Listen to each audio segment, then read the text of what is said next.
Bonjour à tous. Alors, bienvenue à ceux qui viennent juste de se joindre à nous pour cette journée porte ouverte et bon retour aux autres. Donc, nous allons maintenant avoir la présentation sur Maroc et Sahara. Alors, pour ceux qui ne me connaissent pas, je suis Anne Godbout, directrice générale et fondatrice de Spiritour, un voyagiste spécialisé dans les voyages de ressourcement. Alors, sans plus tarder, on va enchaîner donc avec la présentation de Maroc et Sahara, un des premiers voyages que Spiritour a créé. En fait, non, je m'excuse, je dois mentionner que ça a été créé, ce circuit-là, par Madame Ginette Gaudreau, qui amenait donc les gens en retraite dans le désert et qui a aidé notre guide accompagnateur sur place, que je vais vous présenter dans quelques instants, à démarrer sa propre entreprise pour faire des méharées dans le désert et des bivouacs, des treks dans le Sahara. Alors, elle nous a confié son bébé. Elle a été accompagnatrice avec nous les premières années. Et puis, ensuite, elle a délégué ça à Spirito pour continuer. Donc, c'est un circuit qui est vraiment extraordinaire, qu'on fait depuis des années. Je dirais au moins, ça fait 18 ans Spirito, ça doit faire au moins 13 ans, même 14 ans qu'on offre ce circuit-là. Donc là, on l'offre cette année du 8 novembre au 20 novembre 2021, donc 13 jours, 11 nuits. Et donc, on a ici votre guide accompagnateur. Je ne sais pas s'il était avec nous, il devait se joindre à nous. Mohamed, j'essaie de voir. Bon, il va peut-être se joindre un petit peu plus tard pour nous faire un petit coucou.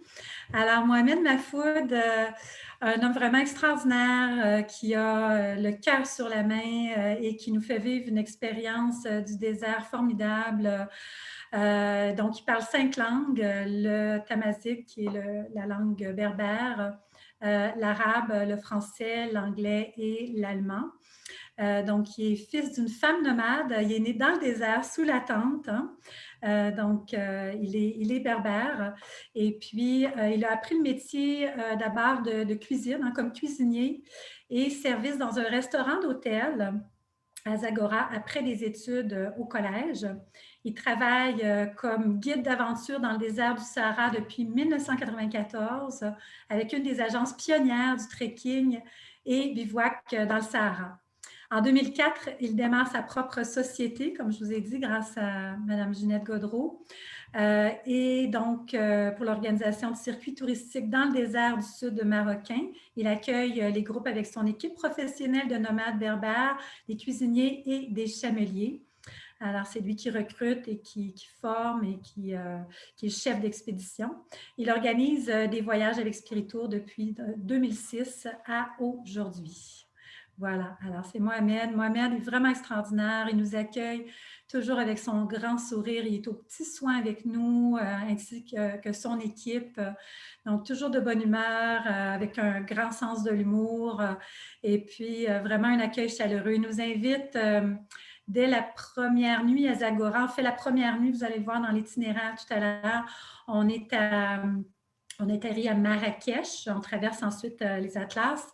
Et puis la deuxième nuit, on est à Zagora. Et là, il nous invite dans sa famille, bon, selon les mesures sanitaires. Là, on espère que ça va être possible de le faire, mais habituellement, on va dans sa famille pour manger le couscous, puis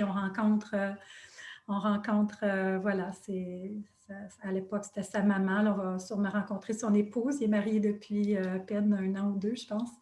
Et donc, voilà, donc ils nous font aussi la cérémonie du thé, le thé à la menthe, et puis ils nous remettent les fameuses gandoura et le chèche, qui est l'habit des nomades pour marcher dans le désert. C'est libre à vous si vous voulez le porter pendant votre marche du désert ou le ramener comme un souvenir. Là. Même si vous le portez dans le désert, bien sûr, ça va vous rester comme souvenir. Il va y avoir encore l'odeur du désert. Et le chèche, en fait, c'est le turban. Que vous voyez sur la tête de Mohamed. Alors, ce turban permet de se protéger, entre autres, du soleil, du désert et des vents de sable. Donc, s'il y a un vent de sable, un un morceau qu'on peut remettre, là, qu'on peut mettre jusque sur le nez, et puis avec des lunettes de soleil, donc ça nous fait toute une protection si jamais il y avait des vents de sable.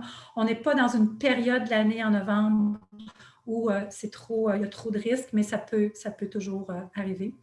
On l'a déjà vécu d'ailleurs, et dans ce temps-là, on se dépêche de faire un campement et on attend que la tempête de sable passe. Mais habituellement, c'est des beaux jours de soleil qui nous attendent dans le désert. Alors, je vois que Mohamed vient de se brancher avec nous.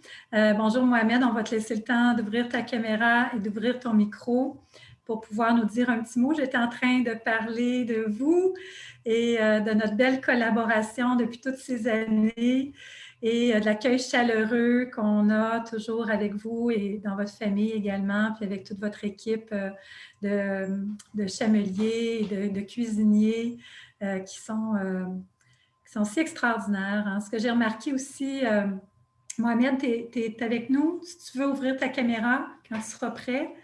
Donc, ce que j'ai remarqué aussi, c'est intéressant parce que les premiers soirs, il y a toujours comme deux groupes.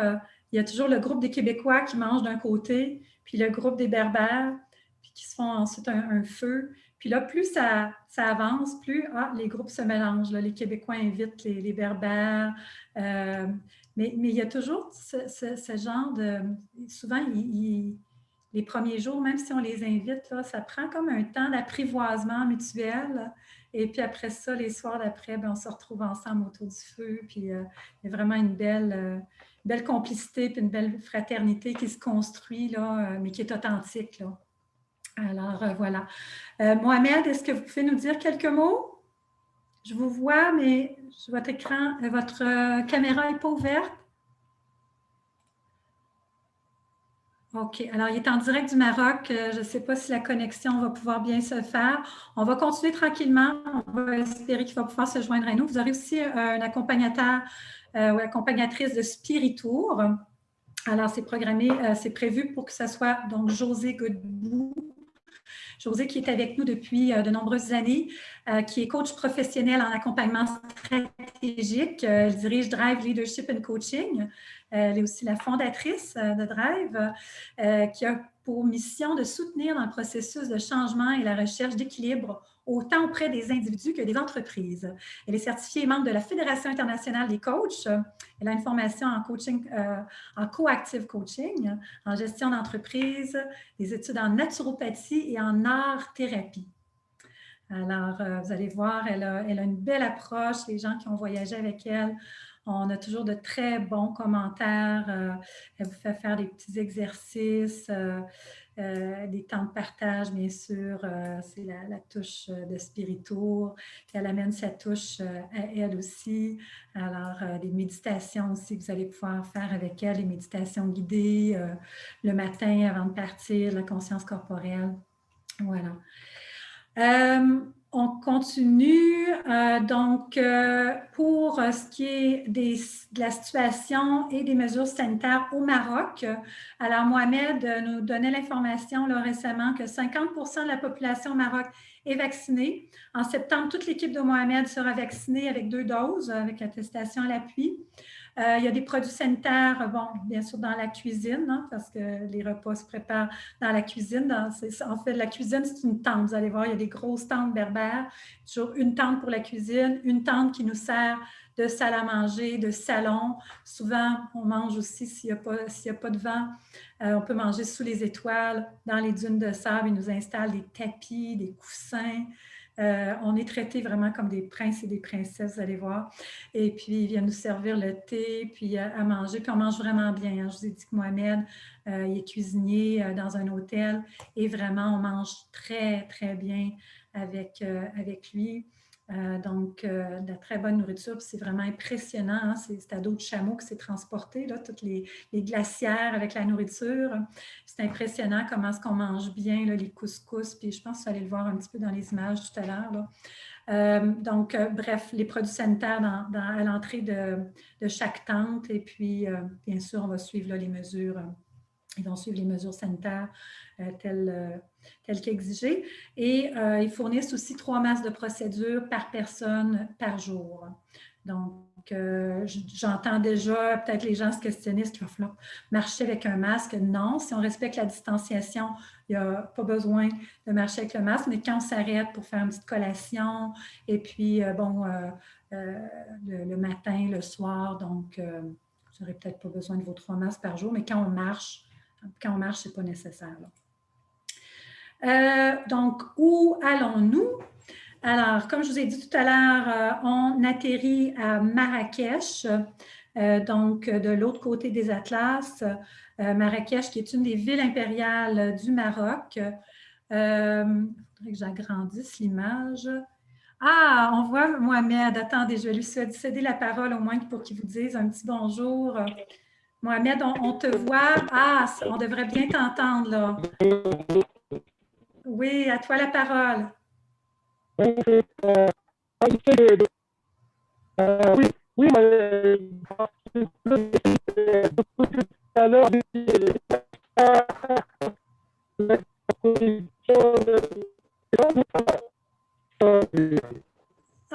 Mohamed, c'est très assuré. Encore une fois, je suis vraiment désolée. On a fait un test en cours. On ne vous entend pas bien du tout, malheureusement, mais ça fait tellement plaisir de voir votre beau sourire. Inch'Allah, si on pouvait vous entendre un peu mieux. Oui, ça fait vraiment plaisir de vous voir, mais on ne vous entend pas très bien ici. Oui.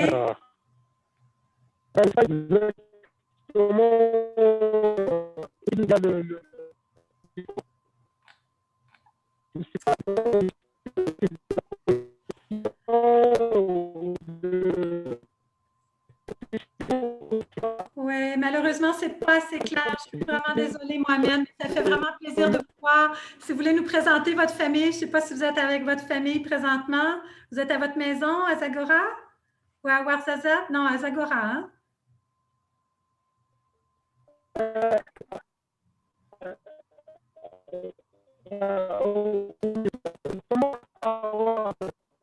Oui, je vous entends, on vous entend malheureusement vraiment pas. Je comprends rien de ce que vous me dites. Je suis vraiment désolée.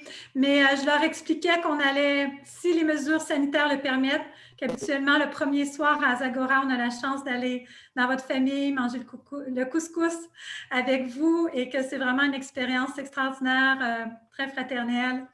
Et donc, je leur ai parlé du chèche, de la gandoura. Donc, et le thé, le rituel du thé qu'on fait tous les soirs, même autour du feu aussi pendant la mairie. Alors, je vais poursuivre avec le diaporama. Et merci beaucoup d'être avec nous, Mohamed. Ça fait vraiment plaisir de vous voir. On est toujours bien accueillis. Nos groupes sont toujours ravis de l'expérience avec vous.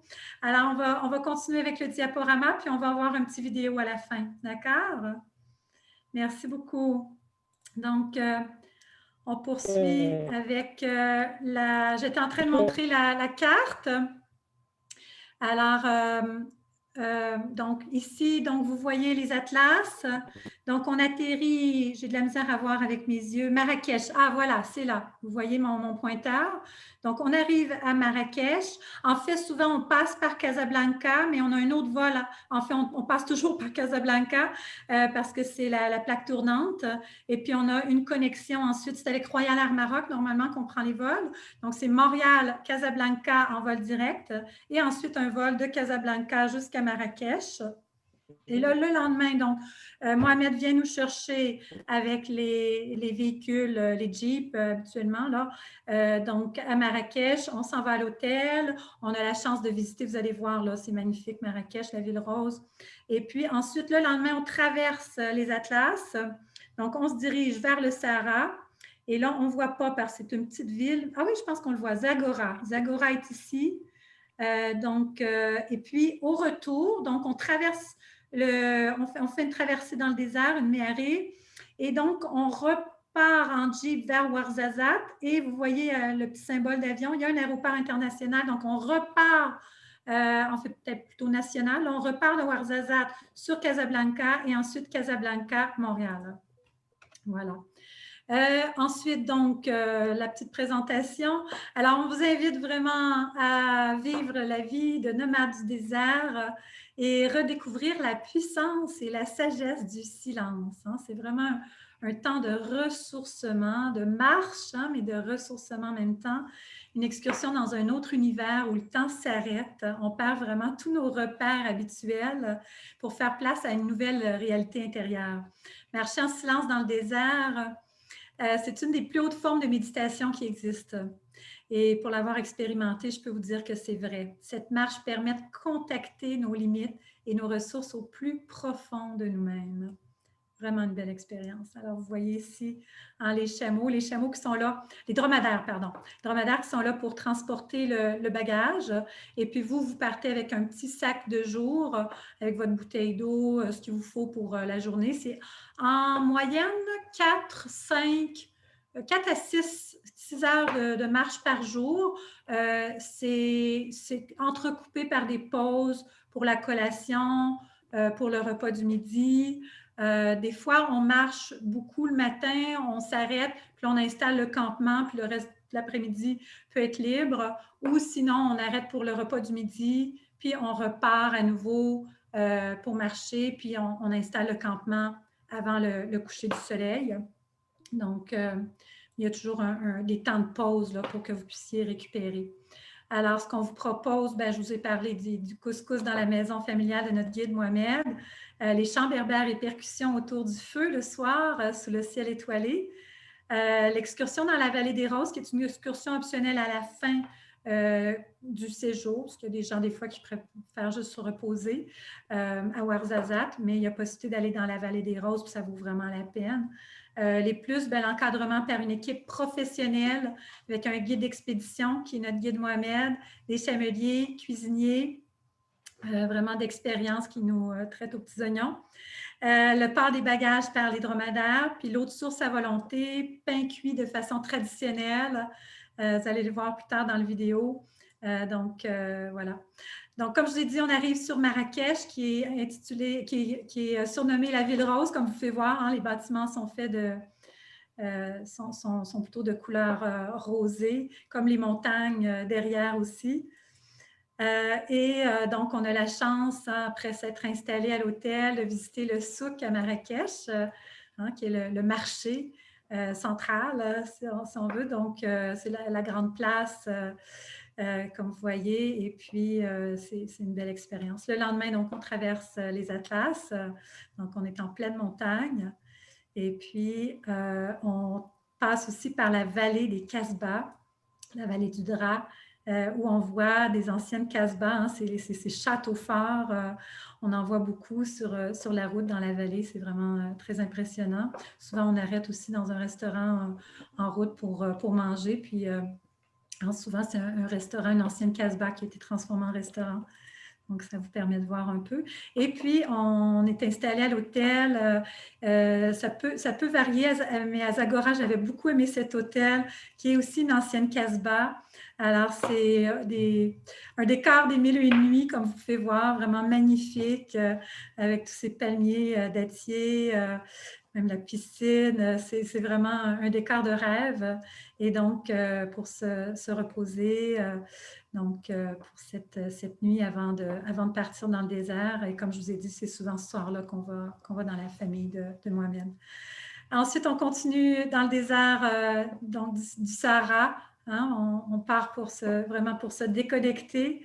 Et puis, comme je vous ai dit, tous les jours, le campement est déplacé. On marche entre 4 à 5 heures par jour. La marche est lente et silencieuse. On y va au rythme du plus lent. Donc là, dans ce cas-ci, hein, parce que je parlais tout à l'heure d'un autre trajet qu'on fait à pied, où chacun va à son rythme, mais là, vraiment, on va au rythme du plus lent. C'est important de rester regroupés, pas collés les uns sur les autres, mais qu'il y ait toujours un repère visuel. Mohamed ouvre la marche. Mutuellement, l'accompagnateur de Spirito ferme la marche pour assurer la sécurité. Et on doit toujours être capable d'avoir un repère visuel là, sur tous les membres du groupe pour la sécurité. Chaque journée commence par un magnifique déjeuner au lever du soleil. Alors, c'est vraiment des paysages splendides. Alors, on vous montre quelques images du désert, mais vous allez en voir aussi dans la vidéo tout à l'heure. Et bien sûr, vous faites des belles rencontres avec le groupe du Québec, mais aussi avec nos hôtes, hein, toute l'équipe berbère, dépendamment de la taille du groupe, hein, ça peut varier je dirais, de 4 à 6 personnes là, dans l'équipe des berbères. Là, dans ce cas-ci, hein, je pense qu'il y était 5 ou 6 avec nous. Là, on avait quand même une grosse équipe. Donc, voilà, avec les dromadaires. Donc, l'accueil mutuel est encouragé à l'intérieur du petit groupe, hein, qui devient de plus en plus un cercle de fraternité, de respect et d'écoute qui favorise la croissance de chacun. Et puis, comme je vous disais, il y a un temps vraiment de partage là, pour partager l'expérience de la journée qu'on fait tous les soirs, là, en fin de journée, avant ou après le souper. Alors ici, on voit les membres de l'équipe de Mohamed. Vous connaissez Mohamed au centre. Voilà. Et donc, c'est un temps pour vivre la plénitude, vraiment vous laisser toucher par la beauté. Hein? Puis, vous allez vraiment vivre une expérience extraordinaire là, quand vous vous réveillez des fois au son des chants berbères, goûter une nourriture tout à fait adaptée à nos activités, une nourriture riche pour vous donner de l'énergie pour la journée, ressentir une immense reconnaissance envers les dromadaires qui allègent notre fardeau. J'ai souvent rêvé d'une longue marche dans le désert et je rêve d'y retourner, Inch'Allah. Ça, c'était le témoignage de Joanne qui a vécu le voyage avec nous. Alors voilà, les dunes de sable, des temps où on s'arrête pour manger une petite collation et puis ça peut être un temps de recueillement en même temps, en pleine nature. La plénitude, des temps de communion. Notre mission, oui, c'est de vous faire vivre une expérience unique, une aventure à tous les niveaux pour vous faire sortir de vos repères habituels, vous permettre un rendez-vous intime avec vous-même, vous aider à écouter votre corps, à reprendre contact avec vos rêves et à mieux vivre votre plénitude intérieure. C'est la mission qu'on s'est donnée pour ce séjour. Alors, le campement, donc, comme je vous disais tout à l'heure, il y a 2 grandes tentes, dépendamment de la grandeur du groupe, là, il y a au moins 2 grandes tentes berbères. Et il y a des petites tentes individuelles pour dormir. Alors, habituellement, on dit, vous pouvez aussi coucher dans la tente berbère, mais on s'est rendu compte que les Québécois préfèrent avoir leur petite bulle. Puis avec les mesures sanitaires, je pense que ça sera pas réellement une option là, de coucher dans la tente berbère. C'est préférable que chacun ait sa petite bulle. Vous avez une tente par personne. Il y a possibilité d'avoir une tente légèrement plus grande pour les couples, s'il y a des couples dans l'expédition. Et donc, chacun est responsable de sa petite tente. C'est des pop-up tentes là, très rapides, faciles à monter. Donc, on vous invite à vous mettre en équipe de 2 pour vous entraider à monter la tente. Donc, la tente de l'un et de l'autre. Et puis, chacun est responsable de monter et de faire sa petite tente. Mais bien sûr, l'équipe berbère là, qui est avec nous vont s'occuper de monter les grosses tentes, monter tout le camp, le campement. C'est assez impressionnant de les voir aller. Vous allez voir toute la cuisine. Ils ont tout l'équipement. Alors, tout est fourni, sauf le sac de couchage. Mais tout le reste est fourni. Vous avez des matelas de sol, vous avez les tentes, vous avez, bon, bien sûr, la nourriture et tout. Donc, tout est pris en charge. L'eau de source également. Donc, vous avez juste à apporter votre sac de couchage. Et puis, voilà. Donc, on pourra voir tout à l'heure s'il y a des questions par rapport à ça. Le soir venu, donc, on vous suggère une courte séance de méditation ou de réflexion qui est proposée pour se détendre avec l'accompagnateur ou accompagnatrice de spirituaux pour récupérer de la marche, se préparer intérieurement à la rencontre de partage de l'expérience du jour qui précédera le délicieux souper préparé par Mohamed et son équipe à déguster sous un magnifique ciel étoilé. La nuit venue, différentes possibilités s'offrent à vous. La grande tente berbère, bon, je viens d'en parler, peut accommoder 10 personnes, mais on recommande plutôt de dormir dans les tentes individuelles ou à la Belle Étoile, si vous avez le goût de faire l'expérience. C'est possible de le faire aussi. Et c'est tout à fait sécuritaire. Mohamed, notre guide local, est un ancien cuisinier, ça je vous l'ai dit et redit. Donc, on mange très bien une cuisine typique, diversifiée et raffinée pour même respecter des diètes spéciales. Alors, juste à nous dire, sans gluten ou autre, on va s'adapter. Donc, comme vous voyez, il y a beaucoup de, c'est très coloré, beaucoup de fruits et légumes, c'est une nourriture qui est saine. Voilà. Alors, d'autres belles images de la Méharée. Voilà.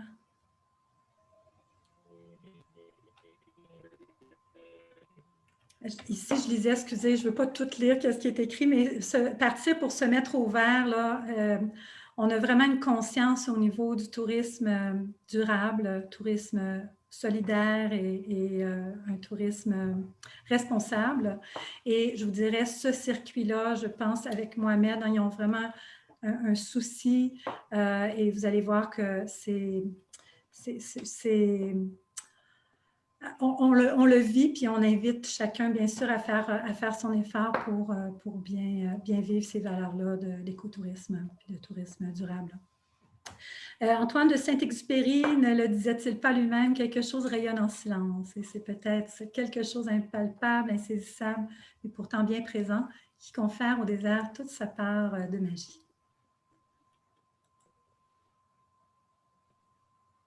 Ici, on voit tout le monde à cheval là, sur son dromadaire, mais normalement, on vous encourage plutôt à marcher. Par contre, si vous êtes fatigué de marcher, il y a toujours possibilité de monter sur un dromadaire.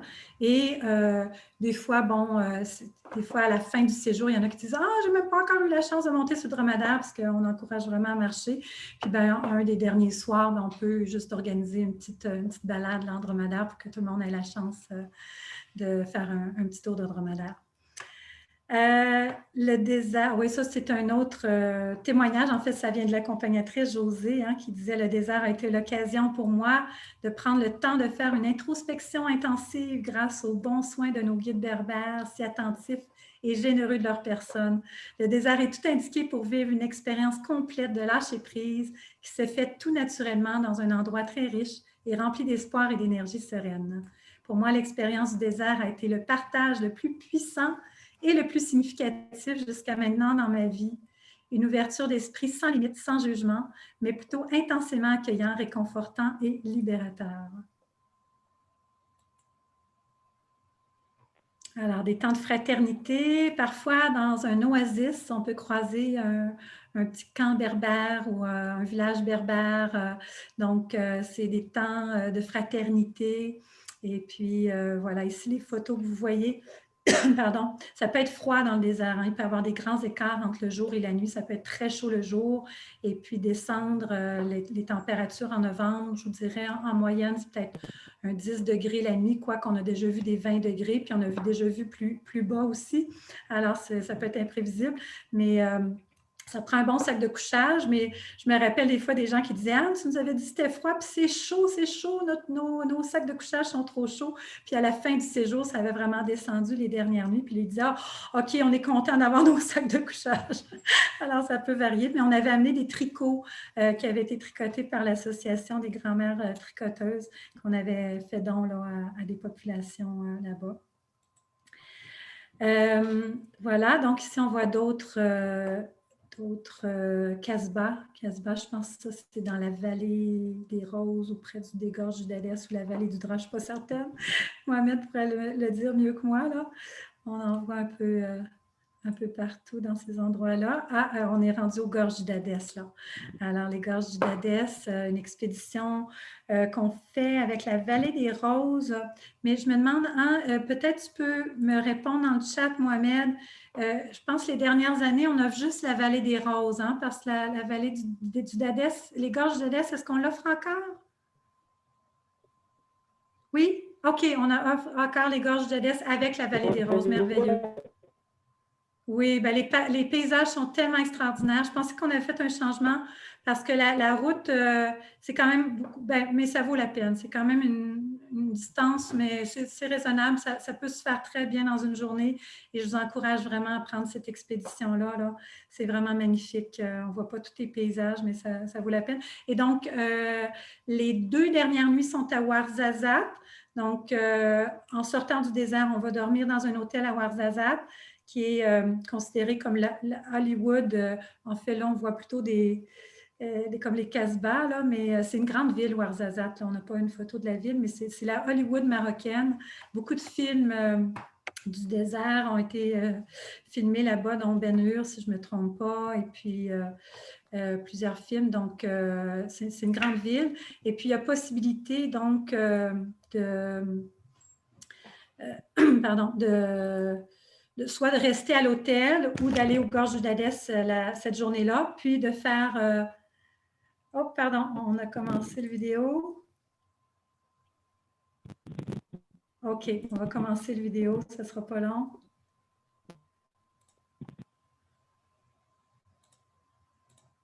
Ah, voilà, OK. Je vais repartager mon écran. Excusez-moi.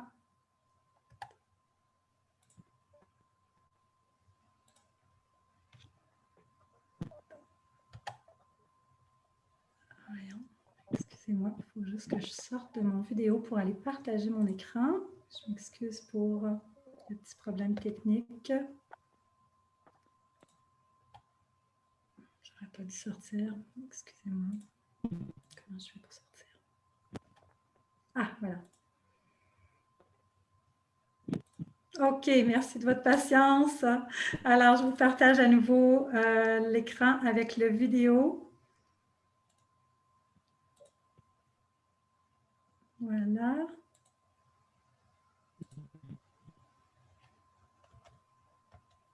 OK, donc c'est une vidéo qui a été montée par Steve Trottier. Est-ce que vous entendez bien?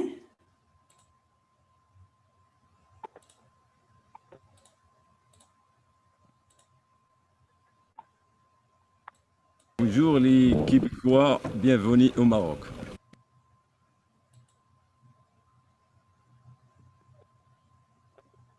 Je vais mettre en plein écran.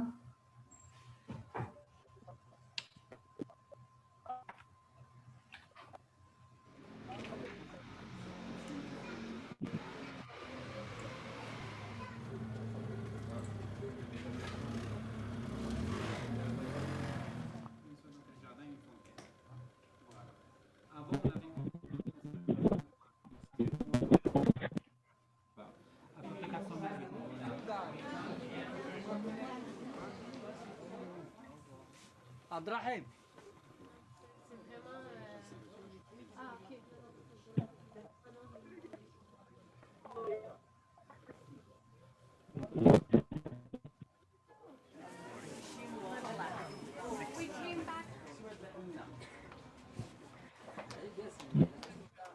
Et ça, c'est la pierre d'Alain. Mais c'est quoi le bleu? Le bleu majorel.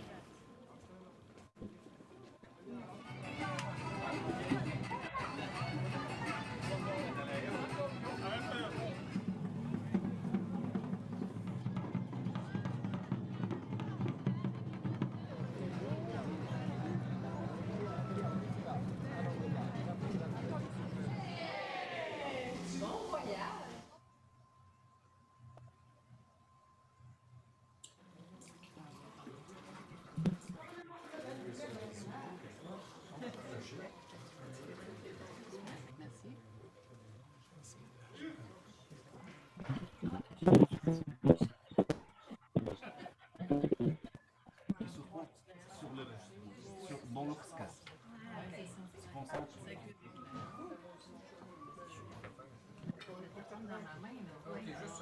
Et là, il a un peu le poids. Ouais.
Mohamed, si tu peux fermer ton micro, s'il te plaît.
Merci beaucoup. Au revoir, bonne route. Merci beaucoup. On va dire.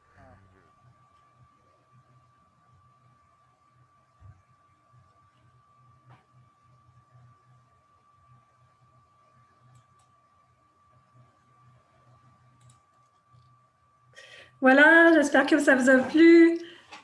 Ça... Oh, attendez.